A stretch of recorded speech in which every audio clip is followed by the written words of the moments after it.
Is there a right time or a wrong time to pass traffic ahead of you? Passing other vehicles on the road isn't just about twisting the throttle and trying to get ahead of other traffic. It should be about strategy, precision, and timing. Pass at the wrong time, you could increase your risk, or pass at the right time in the right way and decrease your overall risk. Get it right and you can safely pass slower vehicles, open up your vision to the road ahead, and create time and space for your ride. In this video, I'll break down some tips you need to pass safely, efficiently, and like an expert street rider without taking unnecessary risks. So let's dive in. The first tip is knowing when passing is necessary. One of our goals out on the street is finding and maintaining time and space for ourselves on the road. Sometimes this involves passing vehicles. Sometimes it's better to hang back in traffic and maintain time and space by slowing down slightly or rolling off the throttle a little bit.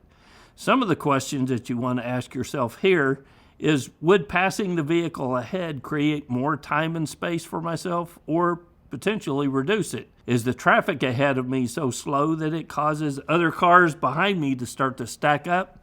And does the traffic ahead restrict my vision up the road? So if traffic is flowing at, let's say, 60 miles per hour and you've got a 2 to 3 second following distance from the car in front of you, but that's causing traffic to stack up behind you because the car's going slower than the other traffic, you might want to consider passing that vehicle ahead of you. Going slower is not always the correct answer to be safer on a motorcycle. You want to ride strategically, and passing slower vehicles can sometimes make you safer by creating time and space for yourself. I want to pause for a moment though and say, if you enjoy videos like this, become a member of MCrider. Members get instant access to the forums and the field guide. You can even get a printed copy of the field guide. We'll deliver it straight to your door. Got a box of them sitting right over here. We'll deliver them straight to your door. You'll also get ad-free videos. You can get instant access to the forums and a digital copy of the field guide and a whole lot of other perks. All the details are found at mcrider.com/member. You also want to time your pass strategically.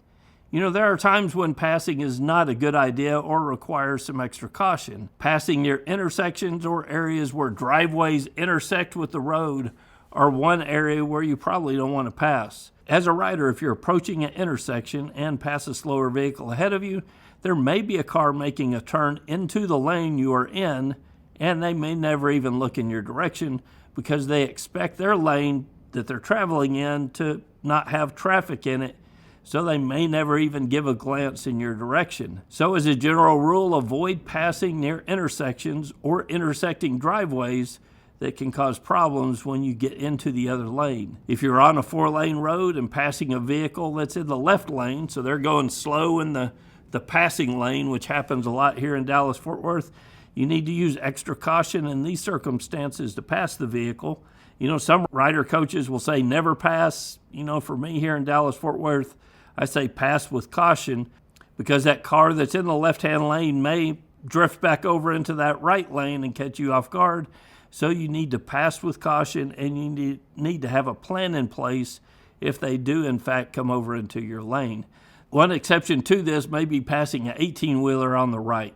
These trucks have much larger blind spots. It takes much longer to get around an 18-wheeler, so you're putting yourself at risk for a longer period of time. And a motorcycle is much more difficult for these drivers of the large trucks to see.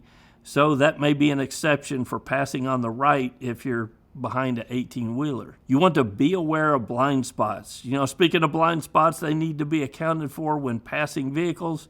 There are blind spots from the driver's perspective in the car you're passing.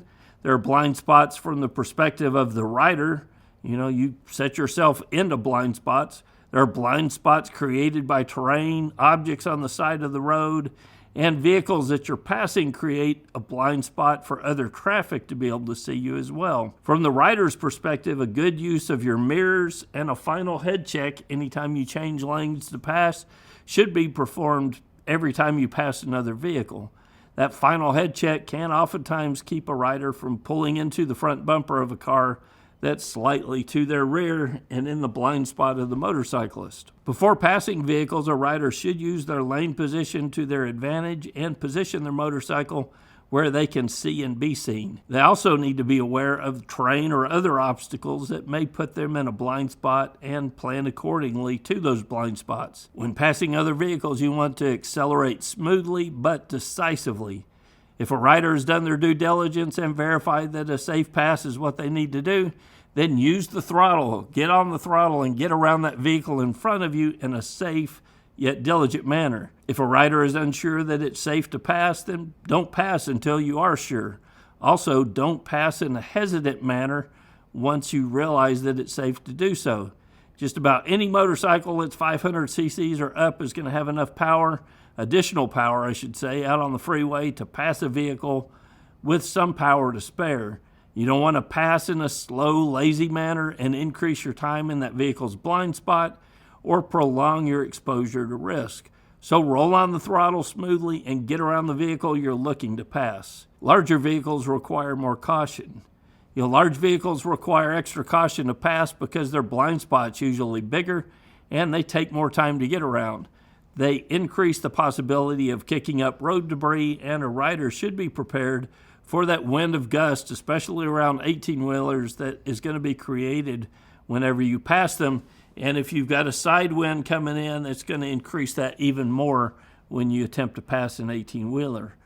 Remember, one of our road strategy goals as a rider is to maintain time and space for ourselves.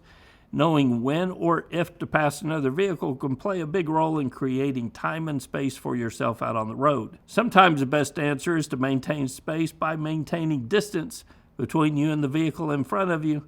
Sometimes the best answer is to pass the slower car in front of you and maintain time and space by actively pursuing it and putting the slower traffic behind you. Knowing when to pass or not to pass is a part of a rider's overall road strategy to create time and space and visibility out on the road. Till next week, guys, it's Kevin with MCrider, and I'll see you on the road. There's a whole lot more to MCrider than just the weekly videos. Go to mcrider.com/member. You'll get instant access to the forums and the field guide. You get ad-free MCrider videos and a whole lot more. Go to mcrider.com/member for all the details.